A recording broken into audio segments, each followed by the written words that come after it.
I think my juices flow all the time. Absolutely, absolutely. You know as much as I know. Right now, we've been able to stuff the stuff. The curse is broken. NC State fans, finally. Finally. Hey, happy Thanksgiving. I mean, that's a triple play. Wolfpack ain't for soft. It ain't for soft people.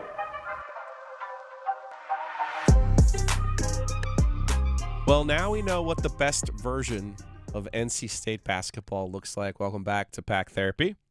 Joe Giglio, joined by Wolfpack great Scott Wood. NC State takes care of Duke Wednesday night over at PNC Arena, 84-60. Scott, you said this could happen. You felt confident that NC State could beat Duke. What was your big impression from last night, other than that was a game NC State had to have, in my opinion, and they delivered? I would agree. I think going into it, it's the one game I said they got to win this one for any shot of playing deep into March. Yeah. But the one thing with them is, man, when they are making shots the way they do, they're really fun to watch, and it almost goes back to the Miami game. They actually shot well. I think they just laid an egg at the end of the game. But then you have the Clemson game. They shot 20% from three, 30% from the field, and they did the same thing against Pittsburgh. When they were making shots, which, I mean, you could say that about any team, they're really fun to watch because defensively they're moving a little bit more. And I think they just kind of caught the perfect storm where Duke just did not play well, and NC State played about as good as they could play. A Q1 win for State. Now they're 1-2 in those games. We've talked before here on Pack Therapy about the importance of the Quadrant 1 games. Those are the ones that the NCAA Tournament Selection Committee values the most. And I joked with Kevin actually after the game last night. I said, well, now you're 1-1 in must-win games this year. And he kind of said something not nice to me. But I said, well, now you're 1-1. In my opinion, Kansas was a must-win game. All right, fine. Didn't get that one. You get this one against Duke. NC State actually moved up to 37 in the net rankings yesterday from that win, from 64 to 37 with one game. Well, that's what happens when you absolutely annihilate a ranked opponent. The margin of victory there is important, and Duke still is, I believe, the highest-rated team in the net as we sit here and speak. Yeah, well, they're 24. Virginia is now 19. But, yeah, I mean. Where's Miami? Miami's 39. So that won't be a Q1 game next Saturday, but it will be an important game. So my question for you from last night is that sustainable? You talked about the shooting. Terquavion Smith at 24 points, Jarkel Joyner with 21 points. I thought Jarkel he was fantastic. The 9 assists in particular. Talked about the defensive energy. Do you think what they did last night was sustainable, or was that a one-off? I think it's probably a good mixture of both. I don't think they're always going to shoot this well. I don't think any team can ever have that, consistency of shooting at that high of a clip. But I do think they can play this well night in, night out. And I'm a huge fan of Jarkel Joyner. I mean, his energy on the defensive end and just watching him defend is unbelievable. He can literally take the toughest guard matchup on the floor and almost take them out of the game. The same thing with Casey. I love Casey's energy on the defensive end. I think they have 2 elite perimeter defenders. Now, does it always show in NC State? I don't think so. But they have 2 elite guys that you're always going to get that on the defensive end of the floor. And then the next step is because they play at such a high pace, they're always out in transition.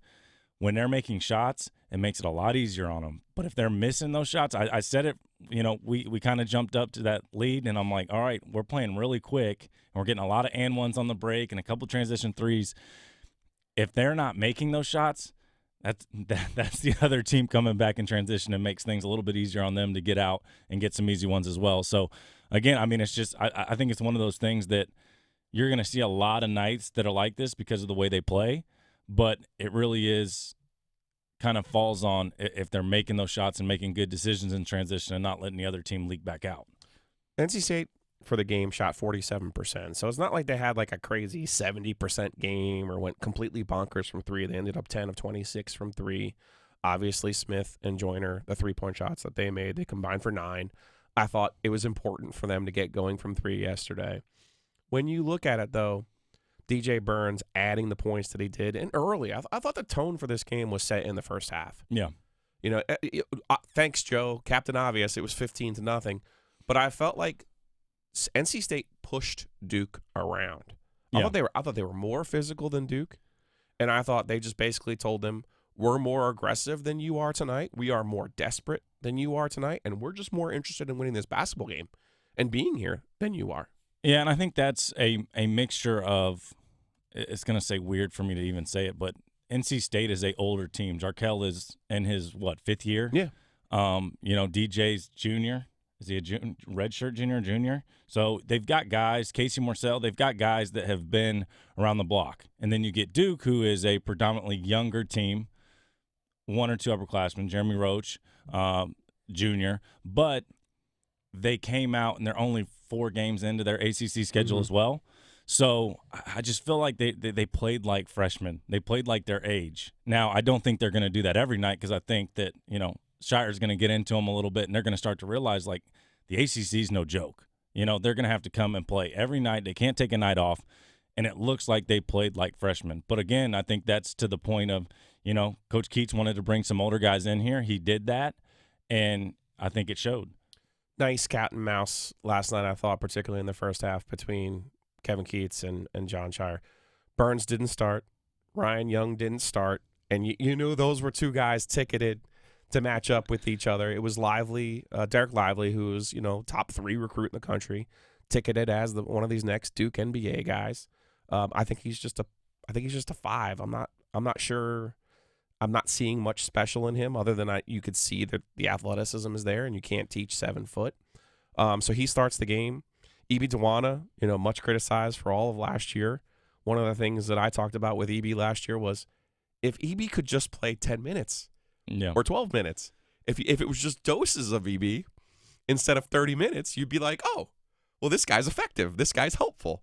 And I certainly thought him and Greg Gant because of the injuries last night. Jack Clark not playing because of a groin injury that he had suffered at the end of the Clemson loss. And then, of course, Dusan Mahorsich, who looked like you were down on the floor. I was up in the 5th floor, the hockey press box. In previous games, I've seen Mahorsich with a knee brace. Was he wearing a knee brace last night? I could not tell because he was in the second row behind, but I could tell you he was standing up a lot more. I saw him more mobile than he normally was. So maybe he's getting closer. And after the Louisville game, I saw Levi Watkins in the hallway. I said, and I just kind of checked in with him, and Mahorsich walked by, and he was like, "We're gonna get this guy back sooner than later." And I was like, "Oh, okay." That would definitely be helpful. Well, and that's kind of how I've envisioned it the whole time. I think EB's value can come in 10-minute spurts. Yeah. Now, if, the first 4 or 5 minutes he doesn't play worth a darn, I mean, you can yank him. Sure. I mean, you got 2 other guys there, but I think they have 3 legitimate bigs that kind of bring a little bit something different to the table, and if we can utilize those the right way, I think they can all give you really good minutes. In the post game last night, Kevin called DJ Burns the best back-to-the-basket scorer in college basketball.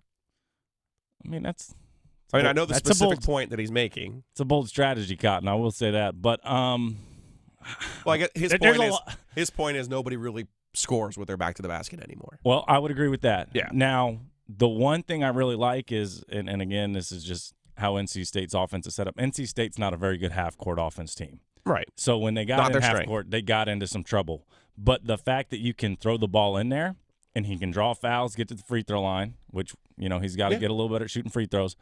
And then the way he finishes down there and gives some matchup problems, I think that kind of changes the dynamic a little bit. And in the half court, I'd go through him a little bit more, instead of just running the high pick and roll and wait for Terquavion to make something happen or Jarkel to make something happen. I'd give it to him because even at the end of the game, you saw how well he passes. They started to double team a little bit.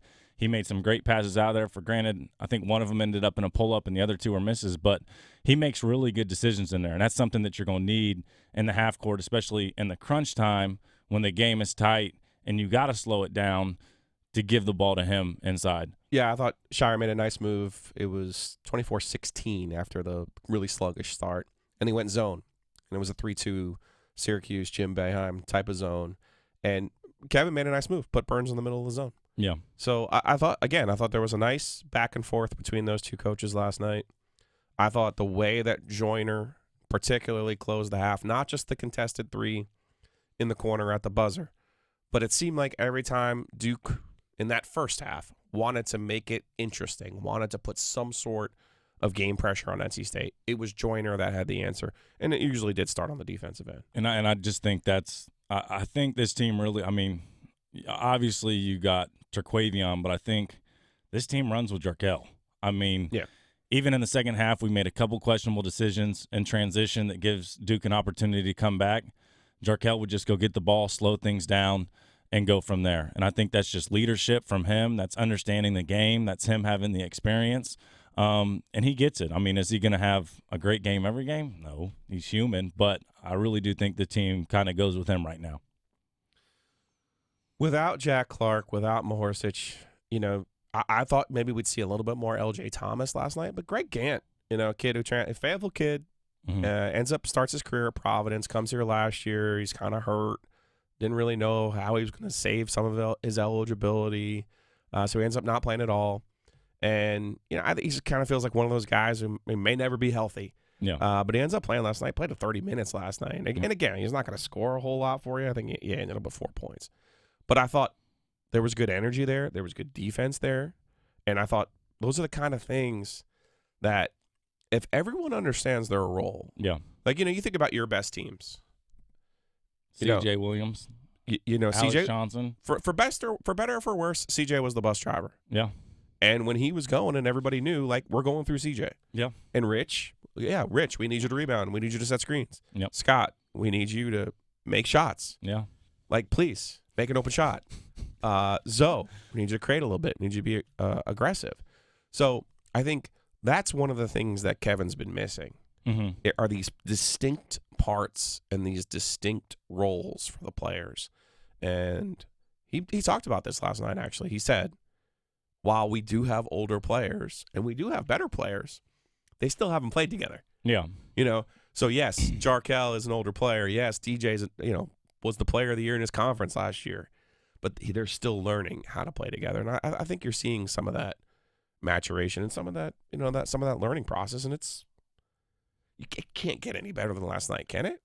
I mean, performance-wise. Even if it doesn't, I mean, I think if they can just get 90% of that, I mean, they're going to beat a ton of teams in the nation. I mean, they can beat the best teams then. But again, I think it's very similar to what you said. You got to have those role guys. They got to understand their role. And, you don't need Greg Grant to give you, you know, 10 points a game. You don't need LJ to give you 10 points a game. You've got people that can create and score the basketball. So now it comes down to, you need them to make great plays, the right plays, not turn the ball over, be able to guard and rebound. And that's all you need. And I think you're starting to see a few of these guys are really starting to figure out where their role is. Now, obviously, when you get Dusan back and you get Jack back in, I mean, roles kind of change a little bit and minutes kind of change. So if they can get everybody to buy in, I think you're going to see a more consistent NC State going down the stretch. I think one of the things that Dusan really embraced early was, I need to rebound. I need to set screens. And if I can add a few points, that's great. And I think DJ ended up only playing 16 minutes last night. Had 18 points in 16 minutes. Like, that's pretty good. Yeah. That's what you want out of a guy. Like, again, just to know who you are. And I think that's really important. And it's coaching 101. Yeah. And there's so many times, though, in basketball where you just, look at Carolina last year, how long it took them to figure out, Brady Manick's our best player, or he's the one who has to drive the bus. Yeah. And looking at Duke yesterday, that was my takeaway of that team. And I know people will say whatever about Shire or say whatever about this roster. I mean, there's some parts there that are kind of interesting. Kyle Filipowski, Derek Whitehead. I mean, these guys, not all 5-star recruits are created the same. Not all McDonald's All-Americans are created the same. Not everybody can be a Zion Williamson, an R.J. Barrett, a Jason Tatum. Yeah. Duke's had some kind of run. But I'm looking at the Duke parts and I'm going, well, they're going to have to figure this out. Yeah. And that's where the coaching comes in too. Like, what are your roles? Who's in charge? Who's that's where I feel like NC State can be a step ahead of some of these other ACC teams. Terquavion drives the bus. Jarkel's right there with him. It's guards, one-on-one. And I just think that's the nice part about being a little bit older. I think you get Traquavion, gets a year under his belt. You know, I don't want to say he was immature, but, you know, you saw last year how many crazy shots he took. And this year, you know, he still will get one off now and again, and he is allowed to get one off now and again because he's that good of a player. But he creates now a little bit more. I think he trusts his teammates now a little bit more. And I think that is starting to show why he's averaging almost, 5.5 assists or 5 assists a game, because he trusts the guys that are next to him. And that's going to go a long way. Now, for granted, I'm going to say it 100 times, when you make shots, it's a lot easier. Yeah. But, again, I think that just shows in the maturation of a Terquavion and some of these other players. As Roy Williams loves to say, everything looks better when the ball goes in the basket. It's easy. When we come back, we'll talk about two of our favorite topics, officiating and crowds. Next, right here on Pack Therapy.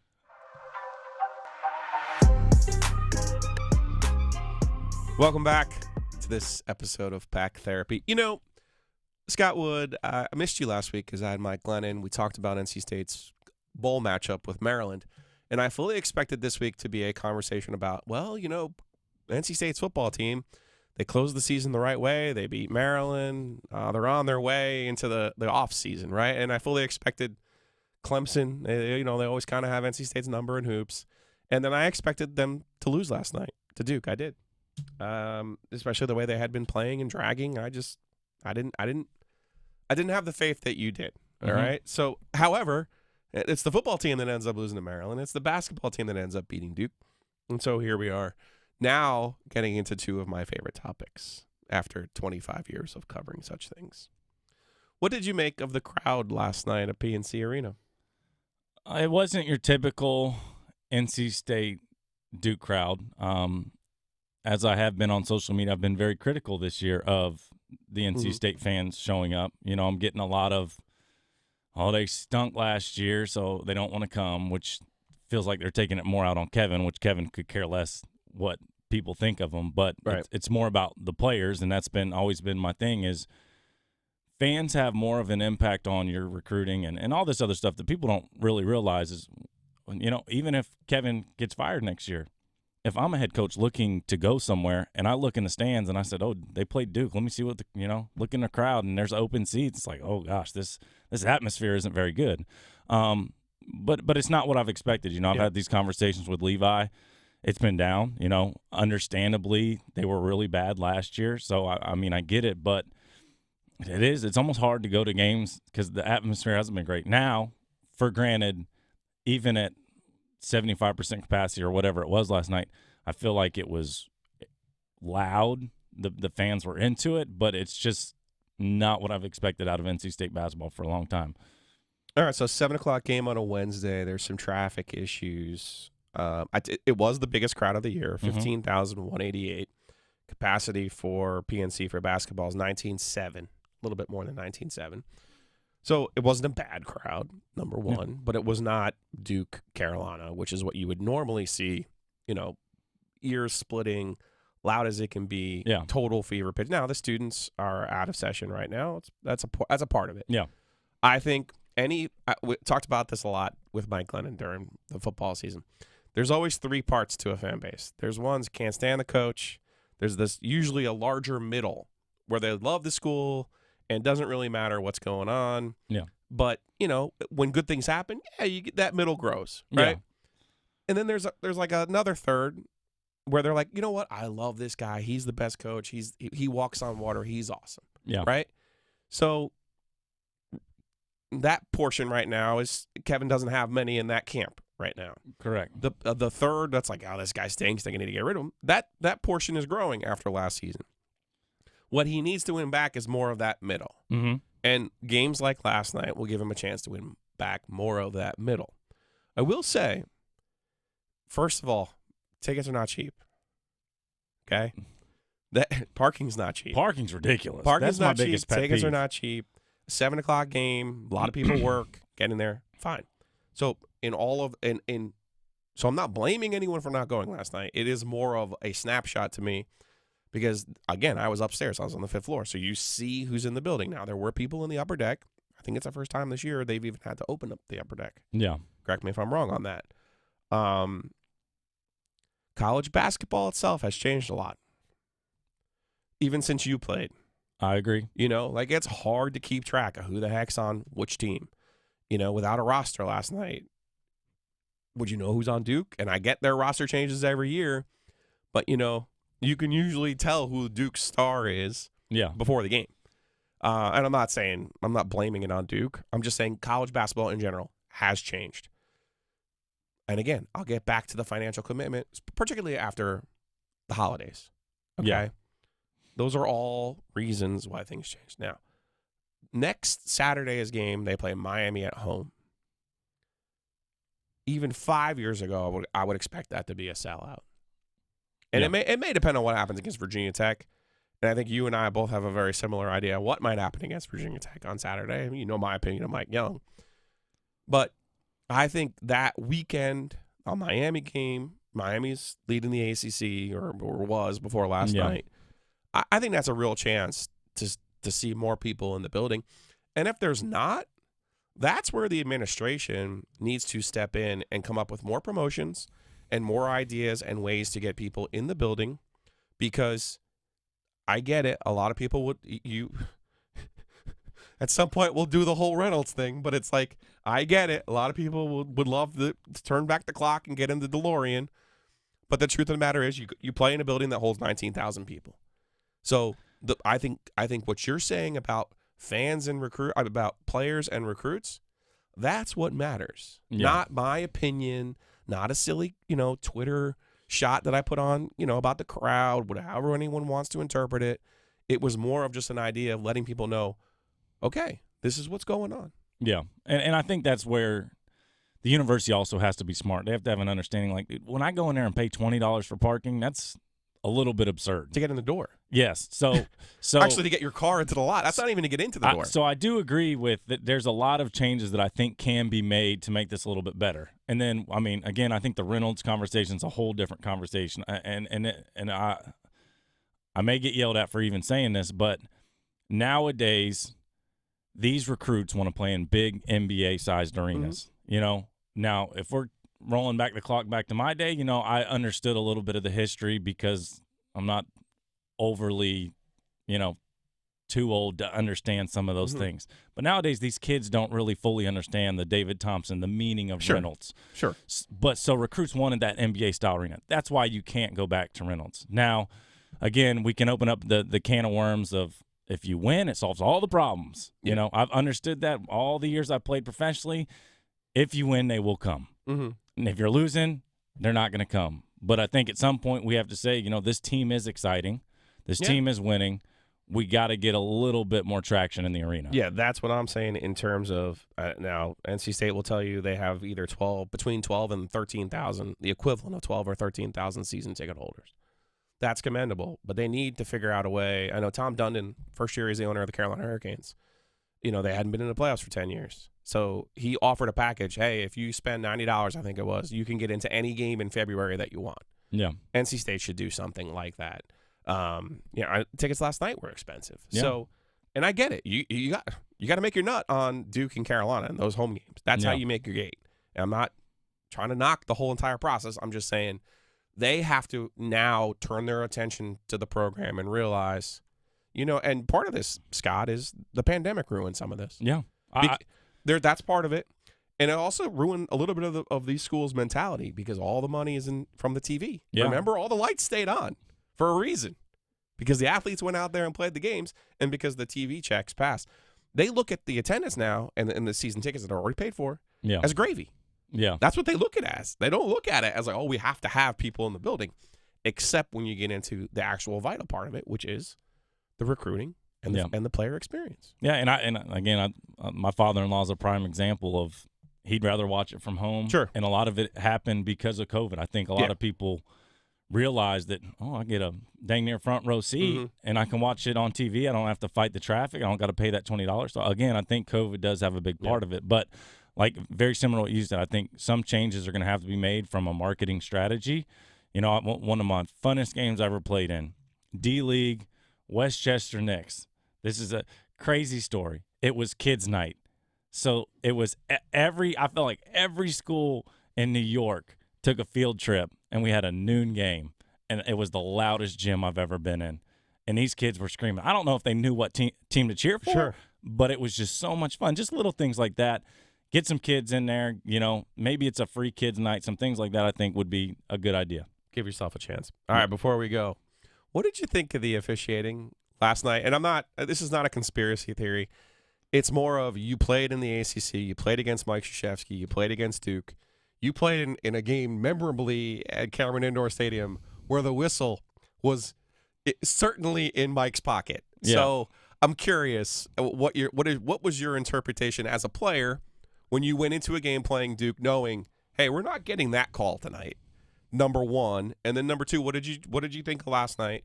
Now that Mike's gone, and did it look like the same old Duke whistle, or do you think it's maybe evening itself out? No, I do not think it was the same whistle, so I do feel bad for Sean a little bit that he had to fight that.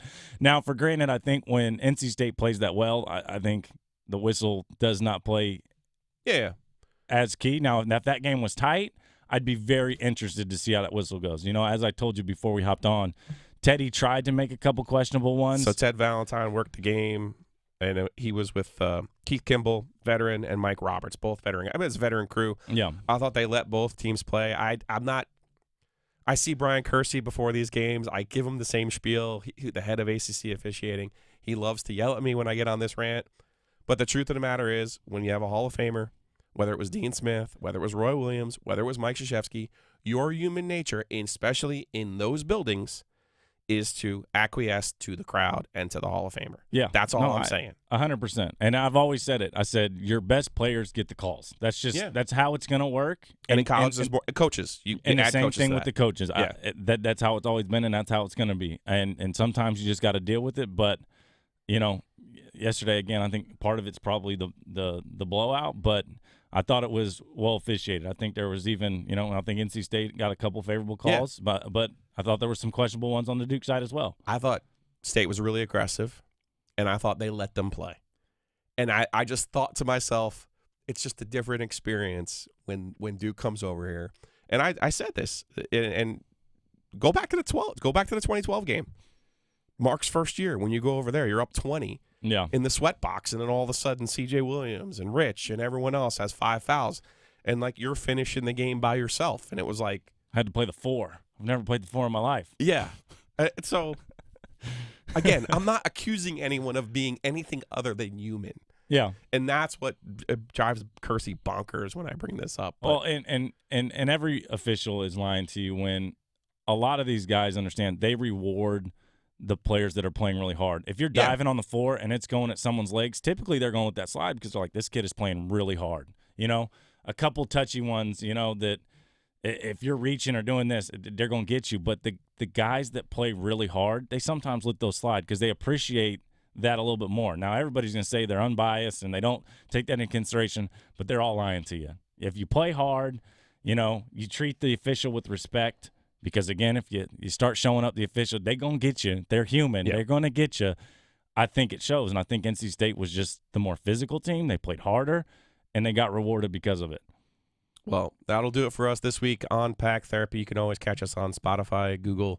If you missed any of our episodes, catch it on WRALSportsFan.com. And check out our YouTube page. Yes, 99.9 The Fan is on YouTube. Catch all of our Pack Therapy episodes there. For Scott Wood, I'm Joe Giglio. We'll see you guys next week right here on Pack Therapy.